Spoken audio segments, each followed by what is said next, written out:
जैसा कि आपको मालूम है, मैं एक कॉग्निटिव बिहेवियर थेरेपिस्ट हूँ। आज हम बात करेंगे चाइल्ड निगलेक्ट और चाइल्ड एब्यूज़ पर। चाइल्ड निगलेक्ट क्या होता है? चाइल्ड निगलेक्ट बच्चे को नज़रअंदाज करना, बच्चे के कपड़ों का ख्याल ना रखना, बच्चे की न्यूट्रिशन का ख्याल ना रखना, बच्चे की एजुकेशन का ख्याल ना रखना, बच्चे की हेल्थ का ख्याल ना रखना। इस सिलसिले में माँ बाज़ दफ़ा रियल मदर अपने बच्चे का ख्याल नहीं रखती, या उसके साथ कोई साइकोलॉजिकल मसाइल होते हैं जिस वजह से वो बच्चे का ख्याल नहीं रखती। बाज़ दफ़ा बच्चे ज़्यादा होते हैं, बाज़ दफ़ा किसी एक बच्चे का ख्याल नहीं रखा जाता और बाकी बच्चों का ख्याल रखा जाता है। बाज़ दफ़ा बाकी बच्चे अपने छोटे बहन भाई का ख्याल नहीं रखते। बाज़ जगहों पे बच्चे को अडॉप्ट किया गया होता है, उसका ख्याल नहीं रखा जाता। बाज़ जगह बच्चा परसीव करता है कि मुझे निगलेक्ट किया जा रहा है क्योंकि वो अडॉप्टेड होता है और दूसरे बच्चे रियल होते हैं। बाज़ दफ़ा माँ सौतेली होती, बाज़ दफ़ा बाप सौतेला होता है, वो ख्याल नहीं रखता। तो ये सारा जो मुख्तलिफ़ कम्प्लेक्सेस हैं रिलेशनशिप के, इसके अंदर वो बच्चा सफ़र होता है और निगलेक्ट होता है। और वो बच्चा जब थोड़ा सा बड़ा होता है, निगलेक्ट तो पहले भी हो रहा होता है, जब उसके उस तरह वो होशो हवास ऑर्गेनाइज नहीं होते कि वो आइडेंटिफाई कर सके कि मैं निगलेक्ट हो रहा हूँ। लेकिन जब वो निगलेक्ट होना परसीव करना शुरू करता है, मसाइल वहाँ से होते हैं और वहाँ से उसकी शख्सियत के ऊपर बुरा असर पड़ता है। इसके साथ ही चाइल्ड एब्यूज़ है। चाइल्ड एब्यूज़ के अंदर ख़ास तौर पर मैं सेक्शुअल एब्यूज़ की बात करूँगा। चाइल्ड एब्यूज़ बच्चे को मारा जा सकता है। ऐसी बहुत सारी एग्जांपल्स हैं जहाँ पे बच्चे को ख़ुद उसकी माँ तशद्दुद करती है, उसका घर वाले तशद्दुद करते हैं। और ये भी है कि बच्चे को उठा के माँ गर्म पानी में फेंक दे। बच्चे को माँ, वैसे मैटरनिटी ब्लूज़ या डिप्रेशन एक ऐसा भी होता है माँ का जहाँ वो बच्चे के साथ बुरा सलूक करती है, लेकिन वो बच्चे माँ की एबनॉर्मेलिटी क्लासिकल एबनॉर्मेलिटी होती है। लेकिन ये एबनॉर्मेलिटी भी माँ के अंदर आ सकती है, जो आपके लिए एक हैरत की बात होगी, लेकिन वो मौजूद है कि माँ खुद बच्चे को नुकसान पहुँचाए, उसको मारे, तशद्दुद करे, और ये फ़िज़िकल अब्यूज़ होता है। फ़िज़िकल अब्यूज़ जो है वो उसके बारे में आज हम ज़्यादा बात नहीं करेंगे। आज हम बात करेंगे बच्चों के सेक्शुअल अब्यूज़ पे। पहले मैंने चाइल्ड निगलेक्ट की थोड़ी सी डेफिनेशन की, उसकी भी तफसील किसी और प्रोग्राम में। चाइल्ड अब्यूज़ के अंदर जो बाकी अब्यूज़ हैं, like physical abuse, social cultural abuse, और उसके अंदर मॉरलिटी भी आ जाती है, उसका भी ज़िक्र हम उस मॉरल अब्यूज़ की बात नहीं करेंगे। हम इस वक्त करेंगे सेक्शुअल अब्यूज़ को, जो ख़ुद भी एक डिक्लाइन है मॉरलिटी का, जब हम बच्चे को सेक्शुअली अब्यूज़ करते हैं या बच्चे को सेक्शुअली अब्यूज़ सोसाइटी में, समाज में किया जाता है। मैं इसलिए कह रहा हूँ कि हम ऐसे ही लोग हैं वो जो करते हैं और हमारे ही बच्चे होते हैं। अच्छा, इसके अंदर जो लड़कियों का अब्यूज़ है वो भी शामिल है और लड़कों का भी शामिल है। और सोसाइटी में जो लड़कियां हैं, जब वो बड़ी होती हैं तो साइकोलॉजिकली ज़्यादा बड़ी एबनॉर्मेलिटी में जाती हैं, या उनके यहाँ sense of loss, sense of deprivation और सेल्फ़ एस्टीम बुरे तरीके से मुतासर होती है, जो उनकी मैरिटल लाइफ तक चलती है और उनकी डेथ तक, मौत तक प्रोसीड करती है। लेकिन लड़के जो अब्यूज़ होते हैं, मेल्स, वो सोसाइटी में, क्योंकि मेल डोमिनेटेड सोसाइटी है, मेल इसके अंदर जो है ज़्यादा तहक्कुम वाले हैं, तो वो किसी तरीके से उसको कॉम्पनसेट कर लेते हैं। लेकिन ये भी एक स्टैटिस्टिकली अदाद शुमार से, जिसको हम स्टैटिस्टिकली कहते हैं साइंस में, सिग्निफ़िकेंट है बात कि जो बच्चे अब्यूज़ होते हैं उनकी पर्सनैलिटी में इतना ज़्यादा शॉर्टकमिंग होती है, या मेल्स की अभी मैं बात कर रहा हूँ, कि वो ख़ुद भी अपनी एडल्ट लाइफ में जाके किसी बच्चे को अब्यूज़ कर सकते हैं।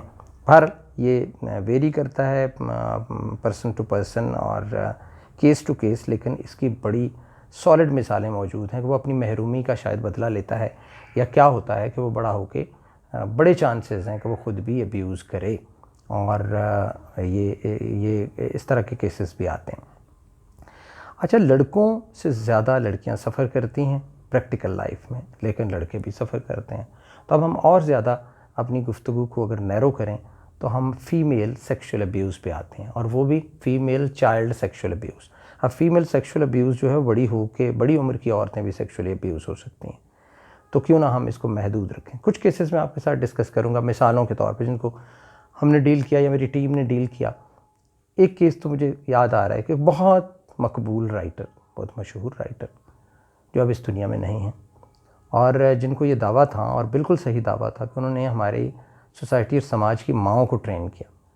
और जो माएँ हैं वो ऐसी माएँ जो बच्चों की तरबियत अच्छी करती हैं, लेकिन उनके घर में, उनकी फैमिली में एक बच्ची जो है अब्यूज़ हो रही थी। बल्कि ये उन्होंने कहा, उस बच्ची की हिस्ट्री ये थी, जब शी वाज़ 25 ईयर्स ओल्ड, जब वो हमारे पास आई और एक यहाँ की इस्लामाबाद की तंजीम है या NGO है, वहाँ पे उसने रिपोर्ट किया एंड शी वाज़ क्राइंग, और वो रो रही थी, और वो एंग्जाइटी, स्ट्रेस, डिप्रेशन, हर तरह के मसाइल उसके थे, और वो बिखरी हुई थी, और बड़ा बिखराव था उसकी शख्सियत में।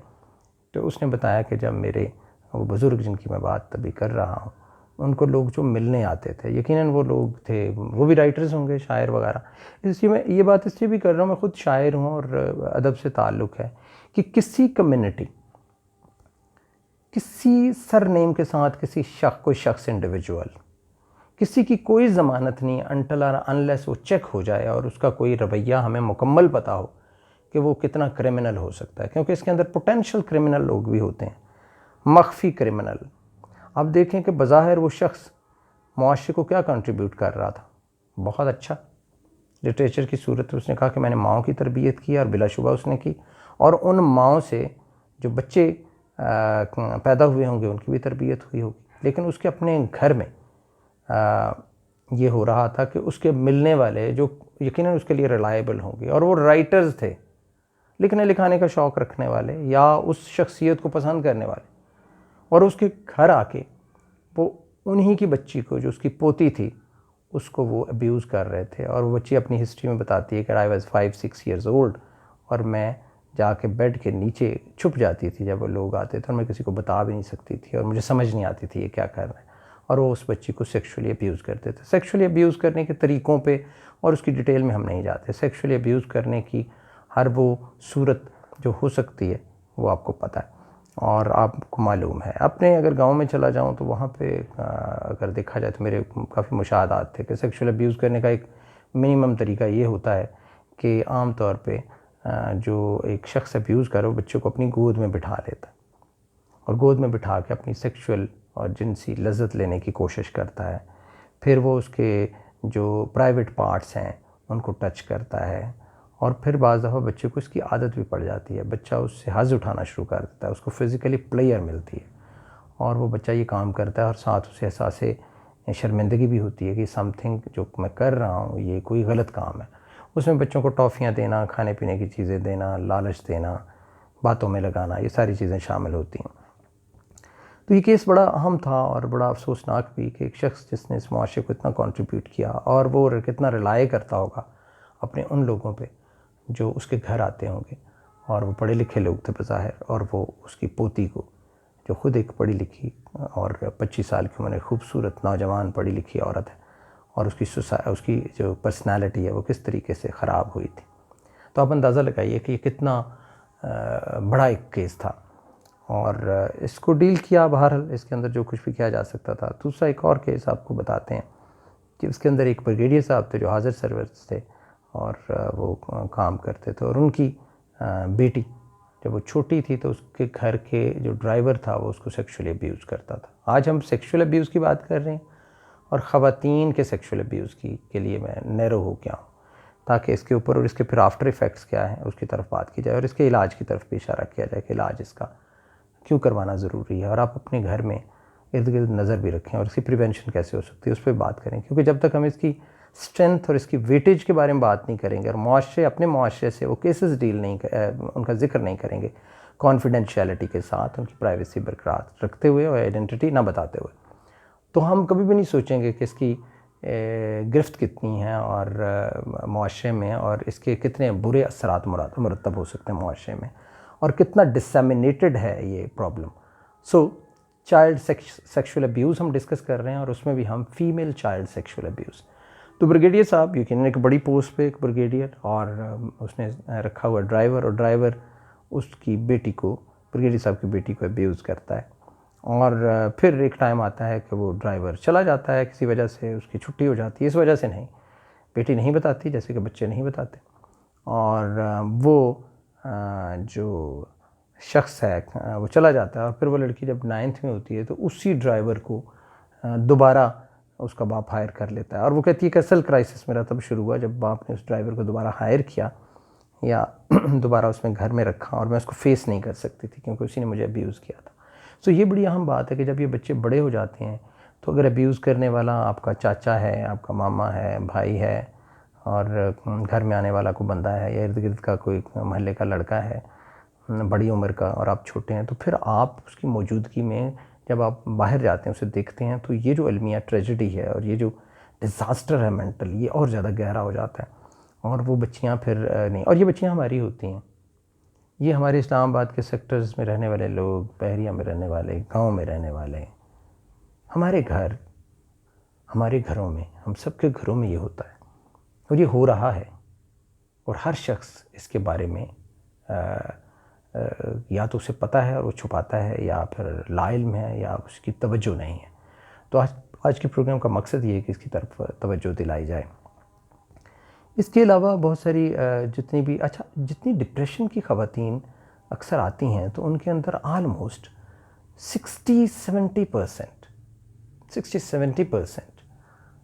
जो केसेस हैं उनके अंदर, मैं स्टैटिस्टिकली कह रहा हूँ क्योंकि मैं ये डील करता हूँ और मैं सैम्पल्स पे काम करता हूँ और रिसर्चर हूँ, सो ये मैं हवा में बात नहीं कर रहा, उनकी हिस्ट्री में सेक्सुअल अब्यूज़ शामिल होता है वन वे या अनदर, वो सेक्सुअल अब्यूज़ होता है। मैं अभी अब्यूज़ की भी बात नहीं कर रहा और एडल्ट फीमेल अब्यूज़ की बात नहीं कर रहा, बार बार कह रहा हूँ निगलेक्ट की भी बात नहीं कर रहा। अच्छा, फिर ये इसके असरात क्या होते हैं? इसके असरात ये हैं कि सारी ज़िंदगी का रोना, डिप्रेशन, एंग्जाइटी, स्ट्रेस, बात आप किसी को नहीं बता सकते और कोई शख्स ऐसा है भी नहीं आपकी बात सुनने वाला। बस आप अपने बाप के साथ ये बात कैसे शेयर करेंगे? और बहुत सारे वाक़यात हैं। एक वाक़या तो बहुत ही ख़तरनाक है जो मैं आपको बताना चाहता हूँ, वो भी समाज का है। वो अब्यूज़ से शुरू होता है और फिर वो रेप पे जाता है। बच्ची है घर में, छोटी है, 5-6-7 साल की, उसको कारी साहब पढ़ाने आते हैं। कारी उसको सेक्सुअली अब्यूज़ करते हैं, उसके जिस्म के मुख्तलिफ़ जगहों पे हाथ लगाते हैं। इसकी तफसील आप सोच सकते हैं।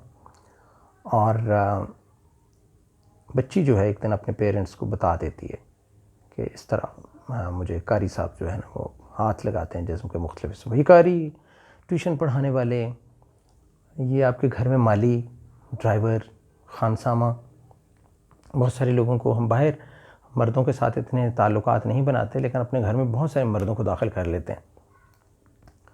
चलें, वो जो देखते हैं उसको तो छोड़ते हैं, जो प्रैक्टिकली वो करते हैं उससे नाबलद होते हैं। हम समझते हैं कि इम्पोर्टेंट है, ऐसे जैसे कि कदीम ज़माने में जो मुगलिया ख़ानदान वाले थे वो अपनी ख़वातीन के लिए हेजड़े रखते थे कि इनकी सेक्सुअल डिज़ायर्स कोई नहीं है, औरतें ही औरतें हैं, ये इनकी नफ्सियात औरतों वाली है, तो हमारी औरतें महफूज हैं इनसे।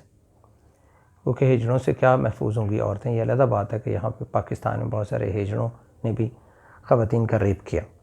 बच्ची अपने वालिदैन को बता देती है कि कारी साहब उसके जिस्म के मुख्तलिफ़ हिस्सों पे हाथ लगाते हैं। वालिदैन सेंसिटाइज़ हो जाते हैं और जब कारी साहब आते हैं तो किसी खिड़की के रास्ते देखते हैं कारी साहब अपनी वो नाज़ेबा घटिया हरकत दोहराते हैं और वालिदैन आके कारी साहब को मारते हैं, फिज़िकली खूब मारते हैं। इस मार के दौरान कारी साहब का अपना बच्चा जो छोटा है, या वो सेंसिबल होगा, उसकी एग्जैक्ट एज तो नहीं मुझे पता, मुझे ये सारा केस वाक़या वो लड़की सुनाती है जो रेप हुई बाद में, तो वो देख रहा है और वो लड़का बड़ा होता है और उसी लड़की को अपने बाप का बदला लेने के लिए अपने दोस्तों के साथ रेप करता है। और ये यहाँ का वाक़या इस समाज का। और वो लड़की रोती है और जब वो काउंसलिंग के लिए आती है तो उसके पेरेंट्स नहीं आते, उनको शायद नहीं पता, और वो कहती है मैं किसको क्या बताऊँ। ये तो वाक़यात हैं, मतलब इसका क्योंकि चाइल्ड अब्यूज़ से ताल्लुक़ है तो इसलिए, अदरवाइज़ और बहुत सारे वाक़यात हैं कि ख़वातीन को अब्यूज़ कैसे किया जाता है, ख़वातीन रेप कैसे होती हैं। और ये वो रेप नहीं है जो बाहर लीगल रेप जिसको कहते हैं, जहाँ वो कहते हैं कि शोहर भी बीवी को रेप कर सकता है। ये एक्चुअल रेप्स हैं जो पाकिस्तान के समाज में, सोसाइटी में होते हैं, जिनको छुपा दिया जाता है। इसके हवाले से अलग एक प्रोग्राम करूँगा, उसमें आपको तफासील बताऊँगा। एक सिर्फ बात बता दूँ कि इस मुल्क में एक ऐसा वाक़या भी हुआ जहाँ पे एक शख्स जिसने बहुत सारे थाने जलाए, जो इश्तहारी मुलजिम था, और आखिरकार इस्लामाबाद के कुछ अर्सा गुजर गया, 20 साल हो गए हैं, किसी इलाके में पुलिस मुकाबले में मारा गया और ये बताया गया कि उसने बहुत थाने, गुजरांवाला के थाने और फलां ये वो जला दिए थे। और उसकी हिस्ट्री ये थी जो उसके बाद में खतूत से बरामद हुई, बहुत कम लोग जानते हैं। बल्कि वो मेरे एक दोस्त था जिसके पास वो घर में रहा और उसने पनाह ली थी, तो उसके तवस्सुत से मुझे ये कहानी कि उसकी कज़न को, जो उसकी खाला की बेटी थी, उसको चंद पुलिस वालों ने रेप किया था और उसने ख़ुदकुशी कर ली थी, और वो जवाबन मुजरिम बना या रिएक्शन में, रद्द अमल में, और उसने ये सब कुछ किया और फाइनली उसको एक पुलिस मुकाबले में मार दिया गया और पहले उसको इश्तहारी डिक्लेयर किया गया। ये मैंने सिंपली आपको ये बताया है कि हम वैसे तो महदूद हैं आज चाइल्ड अब्यूज़ तक, और उसके बारे में डिटेल बात हम कर रहे हैं कि ये भी इसी समाज का वाक़या है। So when we will be talking about female sexual abuse, incestual abuse, criminal abuse and rape, तो हम इसको भी करेंगे, क्योंकि इस समाज के अंदर जो कुछ है उसको हमने बेनकाब करना है और उसको तस्लीम करना है। जब तक तस्लीम नहीं करेंगे किसी चीज़ का कोई हल नहीं। सबसे पहले किसी प्रॉब्लम को आइडेंटिफाई करना, उसको एक्सेप्ट करना, उसकी शिद्दत को एक्सेप्ट करना, ठीक है जी, उसके इम्पैक्ट को तस्लीम करना कि वो है, फिर मसलों का हल होता है। एक खातून जो शो बिज़नेस की थी, उनका इंतकाल हो गया। बहुत ही सीनियर आर्टिस्ट, परफॉर्मर, लोग बहुत पसंद करते थे उन्हें। तो एक रात ऐसी थी कि जब उनका मेरे ऊपर बड़ा इन्हिसार था, उनको पता था कि ये काउंसलिंग करता है और पिछले कुछ सालों का वाक़या, बहुत ज़्यादा को पुरानी, पिछले जन्म की तो बात नहीं। तो उन्होंने कहा मैं ख़ुदकुशी करूँगी, मेरी जो बेटियां हैं उनको उनका बाप अब्यूज़ करता है। इसको कहते हैं इंसेस्चुअल अब्यूज़। यानी जब किसी शख्स को, किसी बेटी को या बेटे को या बहन को उसका रियल ब्रदर या रियल फादर या रियल ब्लड रिलेशन जो है वो अब्यूज़ करता है, तो उसको हम कहते हैं इंसेस्चुअल अब्यूज़। और अगर वो उसको रेप करता है बड़ी उम्र में भी, तो फिर हम उसको इंसेस्चुअल रेप कहते हैं। ये टर्मिनोलॉजीज़ हैं, इनको छोड़ें। लेकिन रियल रिलेशनशिप्स भी ये करते हैं, ब्लड रिलेशनशिप्स। आप देखें कि ब्लड रिलेशन में उसका बाप है लड़कियों का, और वो साइकोलॉजिकली उसकी क्या एलिमेंट है, उसकी हिस्ट्री क्या है, इससे मावरा होकर मैं आपको बताना चाहता हूँ कि वो अपनी 2 बेटियों को, जो अब माशाल्लाह यूनिवर्सिटी की स्टूडेंट्स हो के, मेरे ख्याल शादियाँ भी उनकी हो गई हैं, लेकिन वो उनको अब्यूज़ करता था, उनके जिस्म पे मुख्तलिफ़ जगहों पे हाथ लगाता था। और फिर वो बच्चियाँ जवान हुईं तो उनको, जब वो जवानी की दहलीज़ पर उन्होंने कदम रखा, उन्हें समझ आ गई कि उनका बाप ये कर रहा है। और ये मशहूर मकबूल औरत है पाकिस्तानी। अब इससे पहले मैंने आपको एक लिटरेरी फ़िगर की बात बताई, अभी मैं एक टेलीविज़न फ़िगर की बता रहा हूँ, उससे पहले एक ब्रिगेडियर साहब की बेटी की बात बताई। और एक और बात जो मैं आपको बताना चाह रहा था वो मैं भूल गया, लेकिन चलें, ये केस अभी मैं आपको बता रहा हूँ। मैं केसेस तो बहुत सारे हैं, लेकिन मैं आपको वो बता रहा हूँ कि जो बड़े एग्जाम्पलरी केसेस हैं जिनसे हम कुछ लर्न कर सकते हैं। तो ये वैसे सच्ची बात है कि ये केस भी मुझे भूलता, हाँ यस, ये तो मैं बात कर रहा हूँ। तो वो लड़कियाँ बाहर, उस खातून ने कहा जी मैं ख़ुदकुशी करूँगी। मैंने कहा नहीं, आप उसको बड़े डिलेइंग टेक्निक से उसको कहा कि आप चली जाएंगी तो इन लड़कियों को क्या बनेगा, नहीं जी इनको किसी NGOs के हवाले। मैंने कहा NGOs में कैसे महफूज रहेंगी। बाहर वो खातून चली गई। और वो अजीबोगरीब था कि आपके लिए अजीबोगरीब होगा, मैं तो बहुत सारे केसेस ऐसे देखे जिन लोगों को पता नहीं कि वो शख्स अपनी बेटियों को अब्यूज़ करने के बाद या अब्यूज़ के प्रोसेस में गुजरने के बाद या उस एहसास गुनाह में अपने घर में मिलाद की महफ़िलें भी करता था, और उसमें वो नातें पढ़ाते थे और बच्चों को ला के उनकी जो है ना वो करना, क्या करना, तलावत करवाना और कुरान पाक ख़त्म करवा रहे हैं, और शायद वो किसी से, और वो फिर वो उस गुनाह में मुलव्वस हो जाता था, और वो कंपल्सिव था। इसमें क्या था उसकी हिस्ट्री, साफ ज़रा उसको मैंने नहीं देखा। लेकिन अल्हम्दुलिल्लाह वो टाइम गुजर गया, बच्चियाँ बड़ी हो गईं उसके असर से और उस बाप के इफ़रीत के असर से। फिर उसने कहा मैं तलाक़ इसलिए नहीं ले रही कि कल को मेरी बेटियों की शादियाँ होनी हैं, लोग कहेंगे इसके बाप ने इसकी बीवी को छोड़ दिया था। अपनी बीवी को छोड़ दिया था और इसकी माँ को तलाक हुई थी। आखिर वो ख़ातून इस दुनिया में कितने गम उसने सहे होंगे, कितने दर्द सहे होंगे, वो एक अरसा कबल वो इस दुनिया से चली गई। और मुझे अफसोस है, उसके मेरे ऊपर बड़े एहसानात थे इसलिए हवाले से कि जब मैंने उनको बहुत अच्छे तरीके से काउंसिल किया तो she was very good to me. मेरी लाइफ में मुश्किल औक़ात में उसने मेरी मदद करने की कोशिश की अखलाक़ी सतह पे, और इस तरीके से एक हमारा अच्छा ताल्लुक़ भी था। तो वो हमारी बहन इस दुनिया से चली गई। उसकी बेटियां जो हैं, यकीनन आखिरी जो उसने मेरी बात बताया, वो बाहर कहीं अच्छे मुल्क में, किसी बड़े मुल्क में, अच्छे से मुराद अच्छा मुल्क क्या होना है किसी मुल्क में, मुल्क तो यही अच्छा है, लेकिन उनके लिए अच्छा इसलिए था कि वो अपने बाप के उस कातिलाना साए और इफ़रीताना साए मैं कहूँगा से निकल गई। और अब वो कहाँ हैं, उनका बाप कहाँ है मुझे नहीं पता, लेकिन वो बड़ी हैं, यकीनन वो ख़ातून की वफ़ात के बाद भी अपने आप को संभाल लेंगी और मुझे उम्मीद है कि सब कुछ ठीक ही होगा। कभी दिल चाहता है कि उनकी बहनों से या किसी बंदे से मुलाकात हो जो उनको अच्छे तरीके से जानता हो। चलें, ये मैंने अपनी थोड़ी इनपुट भी दे दी। तो अब देखिए, ये अब्यूज़ होने के बाद जब ये बच्चे बड़े होते हैं, और भी केसेस याद आ रहे हैं, जैसे मैंने बताया कि बच्चों को लालच देना, बर्गर खिला देना, टॉफ़ियाँ दे देना और उनको अपने साथ मिला लेना और फिर उनको अब्यूज़ करना।